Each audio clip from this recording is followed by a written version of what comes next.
Hello and welcome to another episode of Eat Smoke Drink. Today I am reviewing the Caol Ila 25 standard distillery bottling, 43%. Look, I love Caol Ila. I'm a fan of Caol Ila. Caol Ila is one of the highest output distilleries in Ireland. In fact, I think it is the highest output. I love Caol Ila. Gentleman's Islay. I love independent bottled Caol Ila, and in fact I think all of the reviews I've done in this channel has been independently bottled Caol Ila. But today I am reviewing the 25-year-old distillery bottling. Why? I'll tell you why.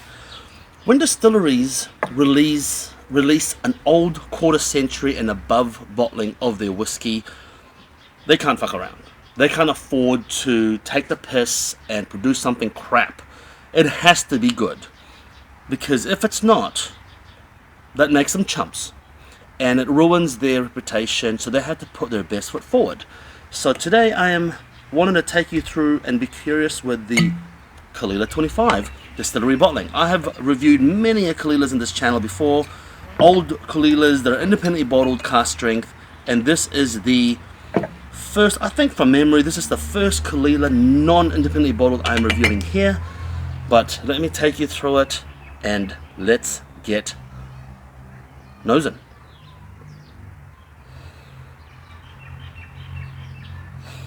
Straight from the get-go, oak, coconut, brown sugar syrup, peat. Now when you get older, when the peat gets older, they actually subside. They actually subside into peatiness. They become something else. Tertiary flavors develop and they soften and mellow. But I'll be honest, for a 25-year-old Caol Ila at 43%, the nose is pretty peaty. So I'm getting peat. Definite salinity.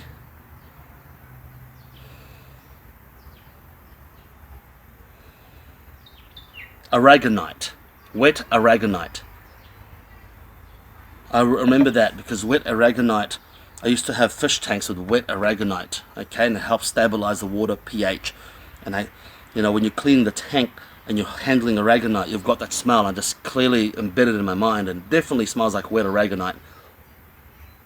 I don't know why, but it does. Condensed apricot jam, bacon, but not crispy bacon. Bacon that's just started frying, the water's just coming out, it's all that milky white shit's coming out. Steamy bacon. But the peat is actually quite forward, surprisingly. But the nose is nothing overwhelming. The nose is nothing that'll stick up at you. It comes to you slowly. You expect it.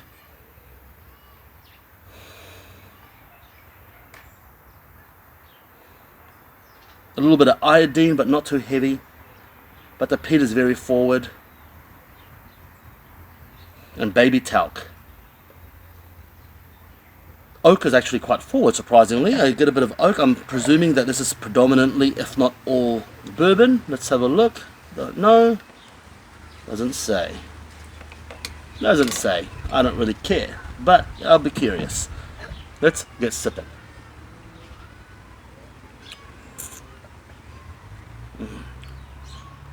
A faint hint of burnt rubber. Maybe 500 meters down the beach, someone's burning driftwood, some kelp, and they're putting in their flip-flops in there and old hiking shoes, burnt leather, burnt rubber, burnt wood, a bit of that. The nose of the peat is more prominent than the palate. Definitely meaty, bacon or smoked brisket, fatty, but very palatable, extremely delicious. A hint of black pepper, wet leather,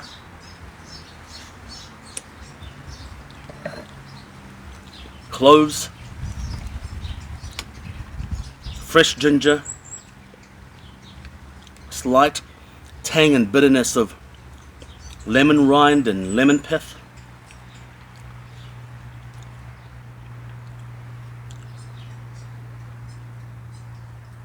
It's a good dram. It's a great dram. It's an excellent dram. But once again, I have to note, I mean, look, it's not a criticism, but it is a criticism. When you get a distillery bottler that's 25 or plus years old, it is going to be excellent. This is excellent whiskey, fantastic. And I tell you what, well, here in New Zealand anyway, but value for money, this is such a good price, such a good price. Value for money, it's hard to beat a 25-year-old Caol Ila bottling. It's just so good. But you know what? It's just lacking a little bit of, character, you know? Lacking a little bit of character. To me, I liken it to a really hot chick, okay? Or a hot guy. Let's just take you through this. The guy or the gal is beautiful, you know? You look at them and you're like, wow, they're attractive. Every way possible, they're beautiful. But then you take them out for a drink and they're just boring as shit. They're so boring. I mean, hell, they are so boring. And you're thinking to yourself, man, they're so good looking, but they have no personality and they're so bloody boring. If that's your jam, then I would say 100%. I mean, look, you get a bottle of this, they put it on the middle of the table, a few cigars, you can finish it, pleasurable dram, you won't regret it. That's my thing. But do you really want to be stuck with a whole bottle of it? Do you want to marry that guy, that gal that's boring as shit? Man, do you? I don't. And that's what I liken this to.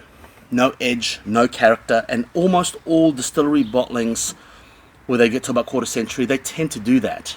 They tend to take away that edge. They don't want to offend. They're too woke. You know what I mean? They don't want to be edgy.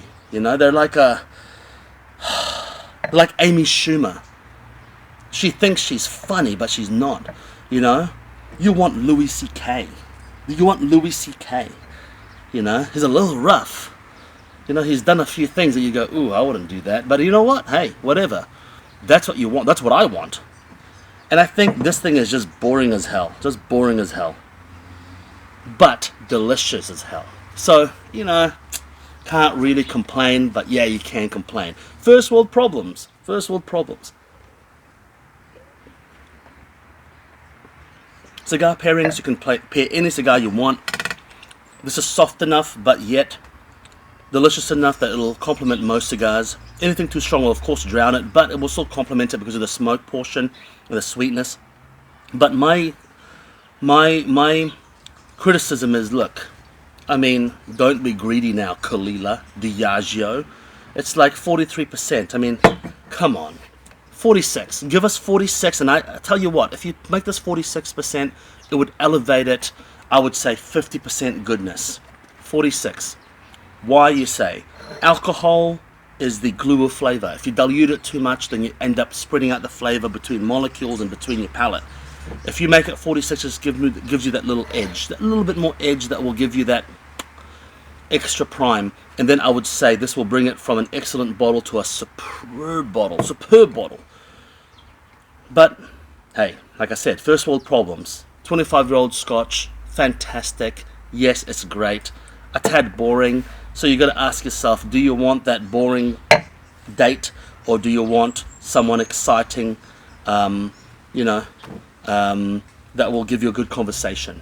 And Caol Ila, 25-year-old, doesn't give you that good conversation. You're going to have to find that somewhere else, maybe from the cigar, or the food you eat, or the company you keep. But if you want character from a Caol Ila, I suggest you go for a signatory bottling Caol Ila. Fantastic all the time. SMOS, Scotch Malt of Scotland, or even SMWS Caol Ila is always really out there and weird. So there's a lot of options out there, but look, it is good, but it's not good at the same time. Until next time, make sure you eat, smoke, drink. Let me know. What do you think of the Caol Ila 25-year-old distillery bottling? Does it excite you? Are you someone who goes, you know what, that's exciting enough for me? Great. Or you might be a daredevil and try something more. Until next time, make sure you eat, smoke, drink. Thank you very much, and see you.